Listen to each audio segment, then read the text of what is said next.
Greetings, and welcome to the April 2024 Visa Bulletin update. My name is Sam Adair from the law firm of Graham Adair. Before we get started on the review of the April Visa Bulletin, we would like to ask that you hit the like and subscribe button below to be sure to stay up to date on all of our video releases. It really helps us out. Thank you. The April Visa Bulletin brings some good news to most categories. In general, we saw modest progress across the board. The USCIS will continue to use final action dates to determine who is eligible for filing petitions in April. This is a trend that we do not see changing anytime in the near future. Because the majority of our clients are in the US, we will be referencing the USCIS accepted final action dates in this video. The April Visa Bulletin generally seems to indicate that the demand for immigrant visas remains high, and USCIS and the State Department are slowing immigrant visa availability in an effort to maintain availability through the remaining 6 months of the fiscal year. Let's jump in and take a look at some specifics. Okay, let's start with India. EB1 is the blue line, EB2 is the green line, and EB3 is the black line. The good news is that we see forward movement in all three categories for India this month.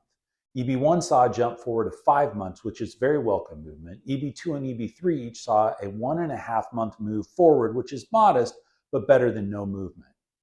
Overall, retrogression for India remains incredibly high, and I do not hold out much hope for continued progress for the rest of this fiscal year. We will talk about that more at the end of this video. Moving to the chart for China, we can see EB1 dates move forward 1.5 months to September 1st, 2022. Again, modest gains, but at least some movement forward. In the EB2 category, we saw a 1 month move forward, which essentially maintains the retrogression of the same number of months as last month. And finally, in EB3, there was no movement from the March Visa Bulletin, and the priority date remains stuck at September 1st, 2020. Now, looking at the rest of the world, EB1 continues to be current for all countries except India and China. EB2 saw a little movement forward of about 1.5 months to January 1st, 2023. And finally, EB3 moved forward 2.5 months to a new priority date of November 22nd, 2022. At this point in our videos, we typically look into our crystal ball to see what the future holds. This month, the State Department actually threw us a little bit of a bone and gave us their own predictions.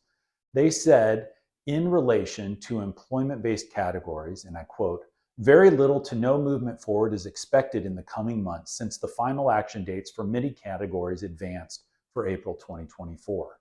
End quote.